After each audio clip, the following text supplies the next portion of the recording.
గౌరవనీయులు కేంద్ర మంత్రివర్యులు పెమ్మసాని చంద్రశేఖర్ గారు, సహచర మంత్రివర్గ సభ్యులు గౌరవనీయులు సత్యకుమార్ యాదవ్ గారు, గౌరవనీయులు ప్రెసిడెంట్ జిమ్ఖానా రామకోటేశ్వరరావు గారు, గౌరవనీయులు chairman building committee Gymkhana Babureddy గారు,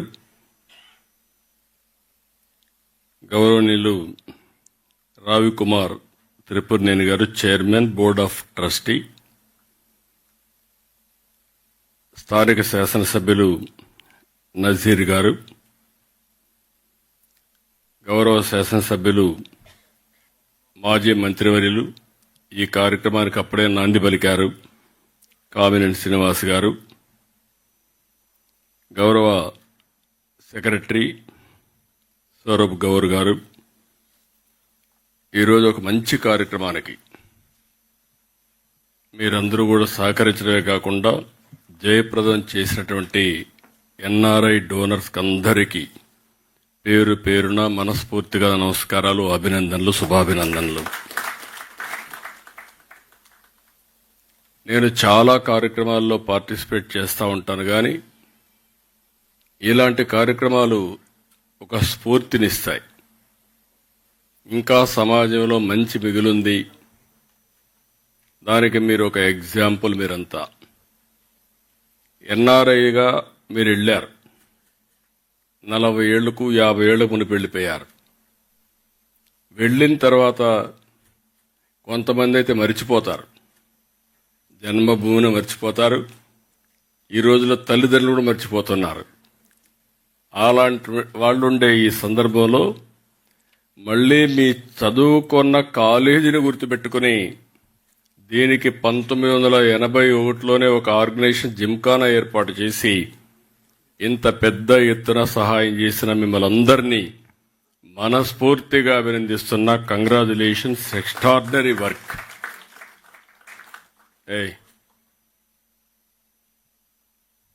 ఇదొక స్ఫూర్తి, ఇదొక పవిత్రమైన కార్యక్రమం. ఇలాంటి పవిత్రమైన కార్యక్రమానికి ఒక స్ఫూర్తిదాయకంగా చేసిన మిమ్మల్ని అందరినీ మనస్ఫూర్తిగా అభినందిస్తున్నా. ఎప్పుడు కూడా మనం బాగుంటేనే చాలదు, మన చుట్టూ కూడా సమాజం బాగుండాలి అనేది మన సంస్కృతి, మన లెగసీ కూడా. ఈ వారసత్వంలో మనం చూస్తే ఎప్పటి నుంచో కొంతమంది ముందుకొచ్చి పాఠశాలలు కట్టారు, ఆసుపత్రులు కట్టారు, దేవాలయాలు నిర్మాణం చేశారు, సత్రాలు కట్టారు, ఆట స్థలాలు ఇలాంటివి ఏర్పాటు చేసి పెద్ద ఎత్తున విరాళాలు ఇచ్చారు. నా లెక్క ప్రకారం కొన్ని దేశాలు చేయించేమో గాని భారతదేశం యొక్క సంస్కృతి సాంప్రదాయాలు ప్రపంచంలో ఏ దేశంలో లేవని మరొకసారి మీ అందరికీ విజ్ఞప్తి చేస్తున్నా. కుటుంబ విలువలు కూడా నేను ఎప్పుడూ మాట్లాడుతూ ఉంటాను. మీరు ఇక్కడి నుంచి అమెరికాకు పోయి కొత్త పాఠాలు నేర్పించారు. అమెరికాలో ఉండే వాళ్ళందరూ 16-18 సంవత్సరాలైతే పిల్లలు బయట వెళ్ళిపోతారు. అక్కడి నుంచి ఎప్పుడన్నా అవసరమైతే తండ్రి కొడుకు డబ్బులు ఇస్తే అప్పిస్తాడు, కొడుకు తండ్రికి అప్పిస్తాడు.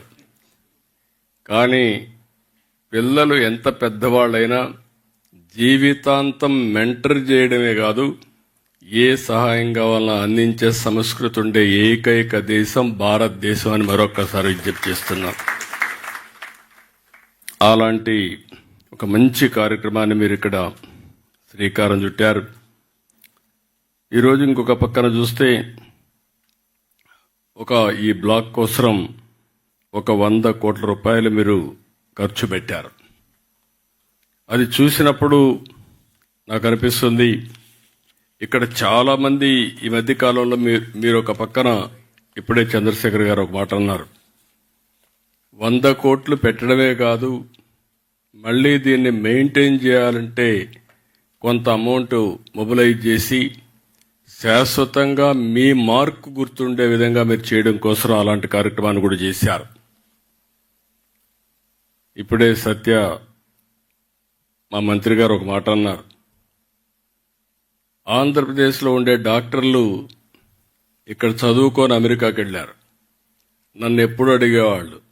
నేను 1995లో ముఖ్యమంత్రి అయినప్పుడు ఎన్ఆర్ఐస్ అని చదువుకొని అమెరికాకి వెళ్ళిపోతున్నారు, బ్రెయిన్ డ్రెయిన్ అవుతా ఉంది, మీరు ఏమంటారని అడిగారు. నేను ఎప్పుడూ చెప్పేవాడిని, to start with brain drain అనుకుంటున్నాం, రేపు రాబోయే రోజుల్లో బ్రెయిన్ గెయిన్ అవుతుందని చెప్పి అప్పుడే చంద్రశేఖర్ రెడ్డి అపోలో హాస్పిటల్ పెట్టాడు. ఈరోజు మిమ్మల్ని చూస్తే ఇది ఒక ఎగ్జాంపుల్. నాట్కో కూడా ఇక్కడ దగ్గర ఒకసారి 17-19 45 కోట్లు ఖర్చు పెట్టారు, 26లో ఒక 15 కోట్లు ఖర్చు పెట్టారు. అదే మరి ఇంకొక పక్కన క్యాన్సర్ మెయింటెనెన్స్కి ఒక 12 కోట్లు ఖర్చు పెట్టారు. ఇటీవల వేరియస్ డిపార్ట్మెంట్స్ దీనికోసం ఒక 12 కోట్లు ఖర్చు పెట్టారు. అంటే దగ్గర ఒక సింగిల్ కంపెనీ కింద ఒక 89 కోట్లు దగ్గర ఖర్చు పెట్టారు. వాళ్ళు మనస్ఫూర్తిగా అభినందిస్తున్నా ఇక్కడుండే దీని ప్రకారం. ఇంకొక పక్కన మీరు ఒక్కసారి చూస్తే మీరిచ్చిన స్ఫూర్తి కానీ మిగిలిన వాళ్ళు కానీ ఇక్కడ గుంటూరులో కూడా మిలీనియం బ్లాక్ ఎక్స్టెన్షన్ 16 కోట్లు ఖర్చు పెట్టారు. విశాఖపట్నం ఆంధ్ర మెడికల్ యూనివర్సిటీ కాలేజీకి సెంటరీ బ్లాక్ 60 కోట్ల రూపాయలు వెచ్చించి వాళ్ళు ఖర్చు పెట్టారు. కాకినాడ హాస్పిటల్కు 40 కోట్లు ఖర్చు పెడుతున్నారు. కర్నూలు మెడికల్ కాలేజీకి ఒక 25 కోట్లు ఖర్చు పెడుతున్నారు. అంటే ఇప్పుడిప్పుడే చైతన్యం పెరిగింది, కమిట్మెంట్ వచ్చింది. ఈ విధంగా ఒక స్ఫూర్తిని తీసుకొచ్చిన ప్రతి ఒక్కరిని కూడా మనస్ఫూర్తిగా అభినందిస్తున్నాం. ఇది కాకుండా నేను ఆలోచించేది, ఎన్నోసార్లు నేను జన్మభూమి ఒక కార్యక్రమం ఇచ్చాను. ఆ రోజు ప్రపంచంలో ఉండే అందరూ కూడా వచ్చి వాళ్లకు తోచిన విధంగా వాళ్ళ గ్రామంలో అభివృద్ధి చేశారు, తల్లిదండ్రుల పేర్లు పెట్టుకున్నారు, ఇక్కడ అభివృద్ధికి దోహదం చేశారు. ఒక స్ఫూర్తిదాయకంగా ఆ రోజు ముందుకు పోయారు. మళ్ళీ ఈరోజు నేను ఇంకొక కార్యక్రమానికి P4 తీసుకొచ్చాం. అంటే ఈరోజు మనందరం మాట్లాడుతున్నాం పబ్లిక్ ప్రైవేట్ పార్ట్నర్షిప్. ఈరోజు గవర్నమెంట్ ఆఫ్ ఇండియా రోడ్లు కానీ, ఎయిర్పోర్ట్లు కానీ, పవర్ కానీ ఫాస్ట్ ఫేస్లో డెవలప్మెంట్ కావాలంటే ఇది ఒకటే మార్గమని PPP మోడల్ ఇస్తున్నారు. దానిపైన ఒక 20 ఏళ్ళు 30 ఏళ్ళు వాళ్ళు రన్ చేసిన తర్వాత తిరిగి ఆ అసెట్ని ప్రభుత్వానికి అప్పచెప్తున్నారు. అందువల్లనే ఈరోజు మీరు రోడ్డు చూస్తున్నారు. ఒకప్పుడు ఇండియాలో రోడ్లు మీరు చిన్నప్పుడు చదువుకునేటప్పుడు ఉండే రోడ్లు ఈరోజు నేషనల్ హైవేస్ మీరు చూస్తే ప్రపంచానికి దీటుగా ఇన్ఫ్రాస్ట్రక్చర్ అభివృద్ధి అవుతోంది భారతదేశంలో. ఈ విషయం మనం గుర్తుపెట్టుకోవాల్సిన అవసరం ఉంది. సంపద సృష్టించబడింది, కానీ అదే సమయంలో మెరుగైన వసతులు ప్రజలకు వచ్చాయి. కానీ వచ్చిన సమస్య ఎంత ఏంటంటే గ్యాప్ అయితే వ్యత్యాసాలు విపరీతంగా పెరిగిపోతున్నాయి. బిలియనీర్స్ ఎక్కువ అవుతున్నారు, మిలియనీర్స్ ఎక్కువ అవుతున్నారు. రిలేటివ్గా లివింగ్ స్టాండర్డ్స్ చూస్తే వ్యత్యాసాలు ఎక్కువగా పెరిగిపోతున్నాయి. అందుకే ఈరోజు వినూత్నంగా నేను ఒకసారి ఆలోచించి P4 తీసుకొచ్చాను, పబ్లిక్ ప్రైవేట్ పీపుల్స్ పార్ట్నర్షిప్. ఇప్పుడే సత్య గారు చెప్పారు, మీరు ఇక్కడ ఇన్వెస్ట్ చేసింది ఫిలాంథ్రఫీ కింద మీరు ఇన్వెస్ట్ చేశారు.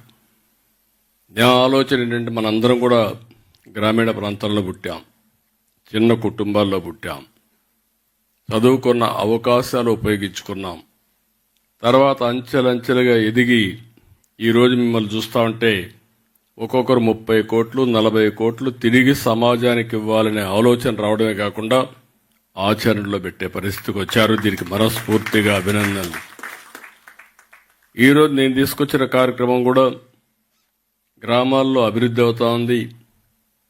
వ్యక్తిగతంగా ఏమేం కావాలనో వాళ్లకు ఇన్ఫ్రాస్ట్రక్చర్ అంతా క్రియేట్ చేస్తున్నాం. ఇల్లు కానీ, ఇంటి జాగా కానీ, గ్యాస్ కానీ, హౌస్ కానీ, లేకుంటే వాటర్ కానీ అవన్నీ చేస్తున్నాం. అయినా జీవన ప్రమాణాలు పెరగాలంటే వాళ్ళు కూడా 10 రూపాయలు సంపాదించుకునే మార్గం వస్తే తప్ప ఈ సమాజంలో ఆర్థిక అసమానతలు తగ్గవు. ఆ రోజు మీ తల్లిదండ్రులు మిమ్మల్ని చదివించడం, మీలో కూడా చదువుకోవాలని ఒక ఆలోచన రావడం, అక్కడి నుంచి ఎక్కడ అవకాశాలు ఉంటాయంటే మీరు అమెరికాకి వెళ్ళడం, ఇలాంటివన్నీ జరిగే పరిస్థితికి వచ్చేది. దానివల్ల మీరు పైకి వచ్చారు. చదువు అనేది ఒక గేమ్ చేంజర్. భవిష్యత్తు కూడా దీంట్లో అనుమానం లేదు. అయితే సరైన సమయంలో ఒక వ్యక్తికి హ్యాండ్ హోల్డింగ్ చేయగలిగితే అతను ఎలాంటి దేశానికి ఆస్తిగా తయారవుతాడో మనం ఊహించలేం. ఈరోజు అంబేద్కర్ గారు ఉన్నారు. అంబేద్కర్ గారికి ఆ రోజు బ్యాంక్ ఆఫ్ బరోడా ఆయన హ్యాండ్ హోల్డింగ్ చేశాడు. ఆ రోజు చదువుకోవాలంటే 10 రూపాయలు బాంబేలో డబ్బులు ఇచ్చాడు నెలకు. ఆయన చదువుకోవాలంటే లండన్కు పోవాలంటే ఆ డబ్బులు ఫైనాన్స్ చేశాడు. ఆయన భారత రాజ్యాంగాన్ని రాసి ఈరోజు దేశంలో శాశ్వతంగా గుర్తుండే ప్రగాఢమైనటువంటి ముద్ర వేసుకోగలిగాడంటే ఆనాటి సహకారమే అది కారణం అని చెప్పి కూడా నేను మీకు తెలియజేస్తున్నా. ఇటీవల కాలంలో అబ్దుల్ కలాం గారు ఉన్నారు. అబ్దుల్ కలాం గారికి సహకరించిన ఒక అయ్యంగార్ ఆయన బయోగ్రఫీలో చాలా స్పష్టంగా చెప్పాడు. మామూలుగా బ్రాహ్మిన్స్ ముస్లిం సపోర్ట్ చేయాలంటే పెద్దగా ఇష్టం చూపిన రోజుల్లో ఆయన హ్యాండ్ హోల్డ్ చేసి ఈయనలో ఉండే మెరిట్ని చూసి పూర్తిగా ప్రోత్సహించాడు. ఈరోజు ఎంతో మంది ప్రెసిడెంట్లు వచ్చారు, కానీ అబ్దుల్ కలాం చూస్తే నిజమైన భారత రత్నకు మారు పేరు అబ్దుల్ కలాంగా తయారయ్యే పరిస్థితికి వచ్చారు. ఇలాంటి కొన్ని ఎగ్జాంపుల్స్ మనం చెప్పుకుంటూ పోతే అందరం కూడా మామూలు కుటుంబంలో పుట్టాం. ఈరోజు ఇక్కడికి వచ్చి ఒకసారి చూస్తే నాకు చాలా సంతోషం. ఈ యొక్క గుంటూరు మెడికల్ కాలేజీలో చదివిన వాళ్ళకి దగ్గర 8 మందికి పద్మశ్రీ అవార్డులు వచ్చాయి. ఒకటి సీఎం అబిబుల్లా, సోమరాజు, జిఎన్ రావు, నాయుడమ్మ, ప్రసాదరావు, నరేంద్రనాథ్, ఇక్కడే గోపీచంద్ గారు కూడా ఇక్కడే ఉన్నారు. గోపీచంద్, అదే మరి గోపాలకృష్ణ గోఖలే. వీళ్ళందరినీ ఆ రోజు ఈ మెడికల్ కాలేజ్ లేకపోతే ఈరోజు ఈ గుర్తింపులకు వచ్చేది కాదు. రిచ్ కల్చర్ ఉండే వ్యవస్థ ఈ గుంటూరు మెడికల్ కాలేజ్. నా లెక్క ప్రకారం నాకు కరెక్ట్గా ఐడియా లేదు, కానీ మొట్టమొదటిది మెడికల్ కాలేజ్ మన ఆంధ్ర మెడికల్ కాలేజ్ ఫస్ట్ అయితే మీది సెకండ్ ఉండాలనుకుంటున్నా. అంతేనా? మీది సెకండ్ మెడికల్ కాలేజ్ 1954లో, 48, 46 స్వాతంత్రం రాకమునుపు ఎగ్జాక్ట్గా. సో ఇప్పుడు నేను తీసుకొచ్చిన కార్యక్రమం చూస్తే ఆర్థిక అసమానతలు తగ్గించడమే కాకుండా పేదరికం లేకుండా చేయాలి ఫస్ట్ ఫేజ్. సెకండ్ ఫేజ్లో ఆర్థిక అసమానతలు తగ్గించాలని ఈ కార్యక్రమం తీసుకున్నాం. దగ్గర సమాజంలో ఒక 10% చూస్తే 10-15-20% ఆ ప్రాంతంలో 22 లక్షల కుటుంబాలు హ్యాండ్ హోల్డింగ్ చేయగలిగితే, అయితే దానికి కావాల్సిన వ్యక్తులను కూడా మీరు చూస్తే బంగారు కుటుంబాలని హ్యాండ్ హోల్డింగ్ మార్గదర్శన పెట్టాం. ఇప్పటికి 50% రీచ్ అయ్యాం. 10,42,000 మందిని 1,02,000 మంది అడాప్ట్ చేసుకున్నారు. ఎంతవరకు చేస్తారు నేను ఇంకా ఇది చేస్తున్నా.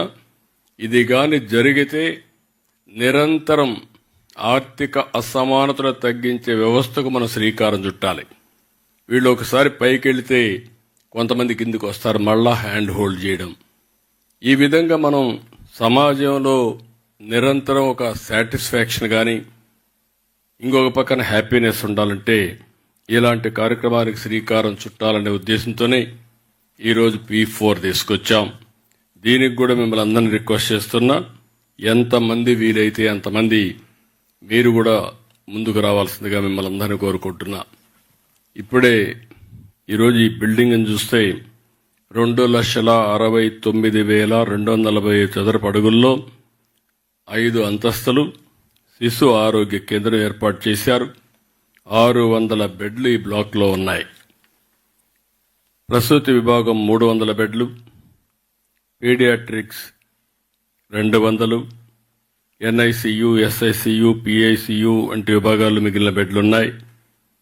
ఒకే డోనర్ డాక్టర్ గవిని రమాదేవి కుటుంబం ఉమాదేవి కుటుంబం 22 కోట్లు ఇచ్చారు. అలాగే నళిని వెంకటేష్ తేళ్ల 8 కోట్లు ఇచ్చారు. వాసిరెడ్డి రమాదేవి, కొండ్రగుంట వెంకట్రావు 4,32,00,000 ఇచ్చారు. మొవ్వ వేదవతి, వెంకటేశ్వరరావు 4,04,00,000 ఇచ్చారు. డాక్టర్ తేలికి చర్ల, గుడిమెడ కుటుంబాలు 3,60,00,000 ఇచ్చారు. డాక్టర్ లక్ష్మి చౌదరి గంగా 3,40,00,000.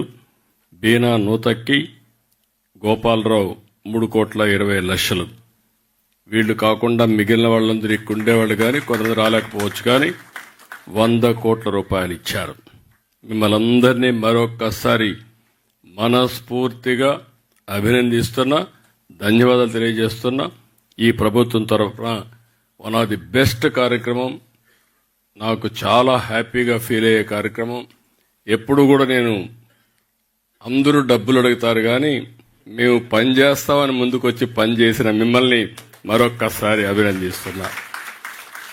మాకు కూడా అలవాటు అయింది, ఎక్కడ పోయినా వాళ్ళు ప్రాజెక్టులు అడుగుతూ ఉంటారు, ఇస్తూ ఉంటాం. కానీ సమాజాన్ని భాగస్వాములు చేయాలనుకుంటే చాలా తక్కువ మంది వస్తారు. అందులో మీరు ముందుండడం మనస్ఫూర్తిగా ఆనందం, ధన్యవాదాలు. ప్రభుత్వం తరపున మీరంతా దీనికి ఒక 27 కోట్ల రూపాయలు ఫర్నిచర్కి కానీ ఎక్స్పెండిచర్కి అడిగారు.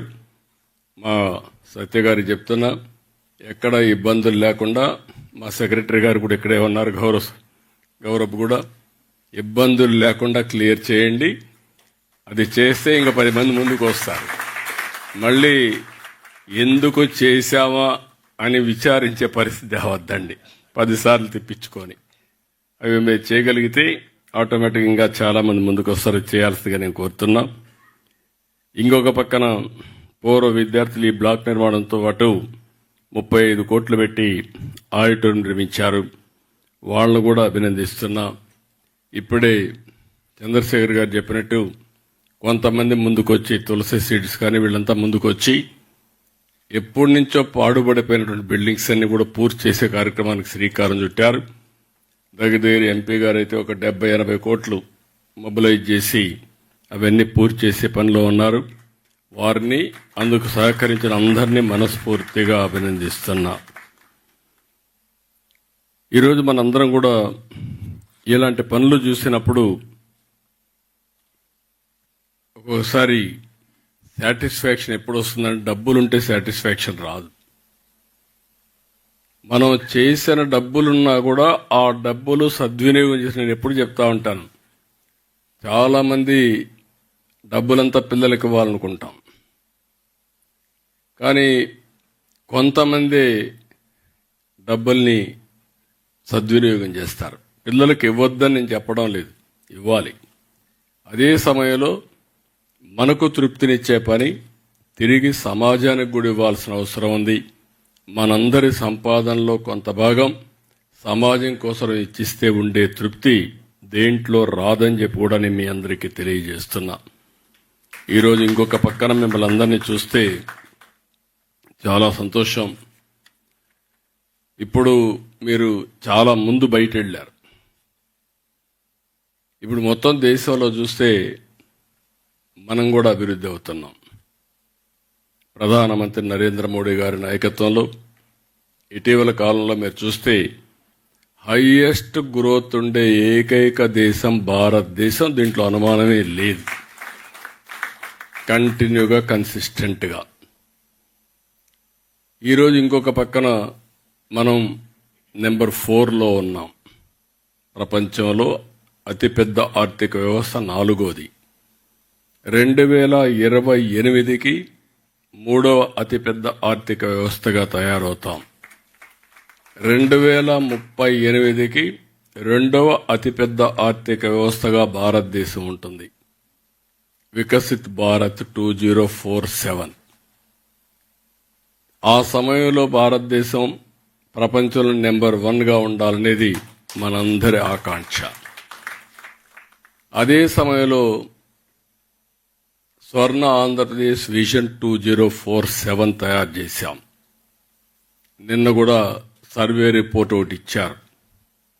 Amaravati is a future city, ఇలాంటి సిటీలు రావాల్సిన అవసరం ఉందని చెప్పి చాలా స్పష్టంగా చెప్పారు.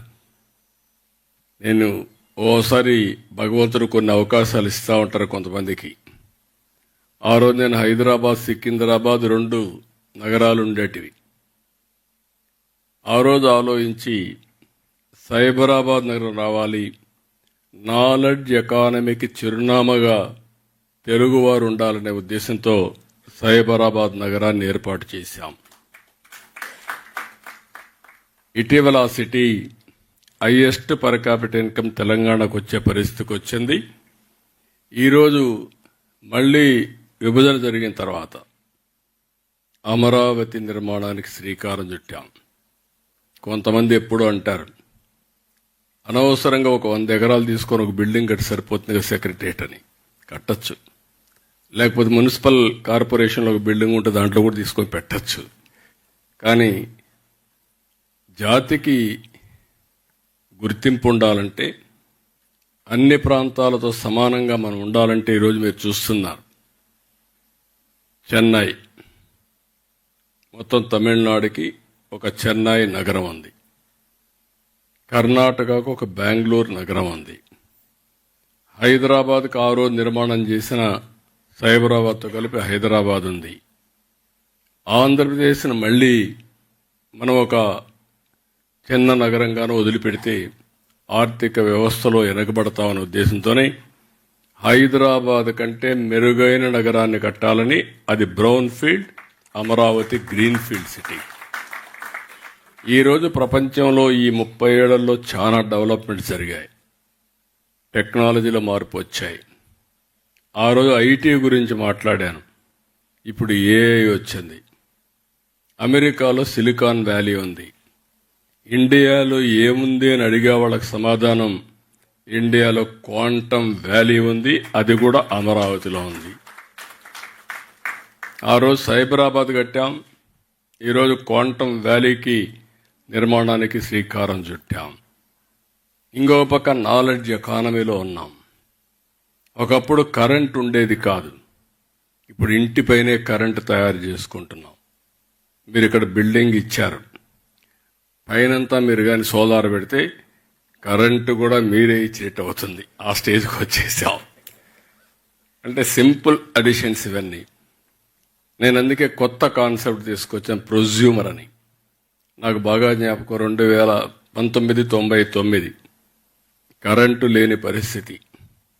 అసెంబ్లీలో గంటల తరబడి కరెంటు గురించి మాట్లాడేవాళ్ళు. పొలాలు ఎండిపోయేటివి, అసెంబ్లీ జరగనిచ్చేవాళ్ళు కాదు. నేను అసెంబ్లీ అడ్జర్న్ చేసి పొలం చూసి వచ్చిన తర్వాతనే అసెంబ్లీ జరగనిచ్చేవాళ్ళు. ఇలాంటి సందర్భాలన్నీ చూశాను. అప్పుడే పవర్ సెక్టర్ రిఫార్మ్స్ తీసుకొచ్చా. 2004కి పవర్ షార్టేజ్ లేకుండా చేశాం, కానీ ఉండే పవర్ పోయింది, అధికారం పోయింది. హార్ష్ డెసిషన్ తీసుకున్నామని. కానీ పర్వాలేదు, ఈరోజు దేశంలో మీరు ఒకసారి చూస్తే పవర్ సెక్టర్లో నెంబర్ 1గా భారతదేశం ఉండడం గర్వకారణం అని చెప్పి కూడా నేను తెలియజేస్తున్నాను. తర్వాత రిఫార్మ్స్ అన్ని రాష్ట్రాల్లో వచ్చాయి. ఈరోజు అమెరికాలో కూడా మీకు 4 గ్రిడ్లు ఉన్నాయి. ఒక గ్రిడ్కి సంబంధం లేదు. ప్రపంచంలో సింగిల్ పవర్ గ్రిడ్ ఉండే ఏకైక దేశం భారతదేశం. మీ ఊర్లో తయారు చేసే కరెంటు జమ్మూ అండ్ కాశ్మీర్లో ఉపయోగించుకునే పరిస్థితి ఉంది. అలాంటి పవర్ఫుల్ గ్రిడ్ ఉంది. రెండోది సోలార్, విండ్, పంప్డ్ స్టోరేజ్కి శ్రీకారం చుడుతున్నాం. కాస్ట్ ఎఫెక్టివ్ పవర్ జనరేట్ చేయబోతున్నాం. ఒక పక్క కాస్ట్ ఎఫెక్టివ్ పవర్ వచ్చి, ఇంకొక పక్క టెక్నాలజీ ఏఐ క్వాంటమ్కి వెళ్తే you can imagine tomorrow how we can do it. దానికి నాంది పలుకుతున్నాం. అందుకే నేను మిమ్మల్ని అందరినీ కోరుతున్నా, మీరు అమెరికాలో మీరుండి అక్కడ ఇది చేశారు. నాయకులు ఏ విధంగా ఉంటారో నేను ఎక్కువ చెప్పక్కర్లేదు. ప్రజాస్వామ్యాల్లో ఓసారి 1924 చాలా అవస్థలు పడ్డాను. ఇక్కడ ఒక నాయకుడు మొత్తం ఈక్వేషన్స్ మొత్తం మార్చేయగలుగుతారు. అలాంటివన్నీ అయిపోయినాయి. ఇప్పుడు నేను మిమ్మల్ని కోరేది ఫైనల్గా అమరావతిని, మీరు పుట్టినటువంటి ఈ గుంటూరు రాను రాను మీరే చూస్తారు. ఇంకొక 10 సంవత్సరాలు 15 సంవత్సరాల్లో this will be different place all together. Amaravati అంటే ఒక పక్కనే ఉండదు. ఈ Amaravati will be covered. Vijayawada corporation, Guntur corporation plus Mangalagiri corporation ఇవన్నీ కవర్ అయి ఔటర్ రింగ్ రోడ్ అనేది గుంటూరుకు అవతల వస్తుంది. దగ్గర దగ్గర విజయవాడ కవతల ఇంకా దూరంగా ఎయిర్పోర్ట్ కవతలు వచ్చే పరిస్థితి వస్తుంది. ఈరోజు హైదరాబాద్లో 162 కిలోమీటర్స్ ఔటర్ రింగ్ రోడ్. రేపు రాబోయే Amaravati 182 kilometres outer ring road వస్తుంది, ఇన్నర్ రింగ్ రోడ్ వస్తుంది, స్ట్రైట్ రోడ్స్ వస్తాయి. అన్ని సర్వీసెస్ కూడా డక్లో ఉంటాయి, కన్సీల్డ్ ఉంటాయి. రోడ్లు కట్ చేసే పరిస్థితి లేదు. సోలార్ ఎనర్జీ ఏదైతే రెన్యూబుల్ ఎనర్జీ ఉంటుంది, పొల్యూషన్ ఫ్రీ సిటీగా తయారు చేస్తాం. ఇలాంటివన్నీ పెట్టుకొని ముందుకు పోతున్నాం. ఇప్పుడు ఇక్కడ టెక్నాలజీకి వచ్చినప్పుడు నేను ఒక విజ్ఞప్తి చేస్తున్నాను మిమ్మల్ని అందరినీ. ఈరోజు గోపిచంద్ గారి కొండోళ్ళు చాలా మంది పైకి వచ్చారు, బాగా చేస్తున్నారు. ఫ్యూచర్లో మనం ఇమాజిన్ చేసుకోవాలి, personal medicine is not far away. నాకు ఐడియా ఉంది. నేను 95లో ఐటీ ప్రమోట్ చేశాను. ఎగ్జాక్ట్గా 1999, 2000లో బయోటెక్నాలజీ ప్రమోట్ చేశాను. అప్పుడు ఎవరు నమ్మలేదు. ఆ రోజు ప్రమోట్ చేసే బయోటెక్నాలజీ జినామ్ వ్యాలీ క్రియేట్ చేశాం. ఒక 1200 ఎకరాలు 1500 ఎకరాలు ల్యాండ్ ఇచ్చాను. ప్రైవేట్ పీపుల్ పెట్టాం.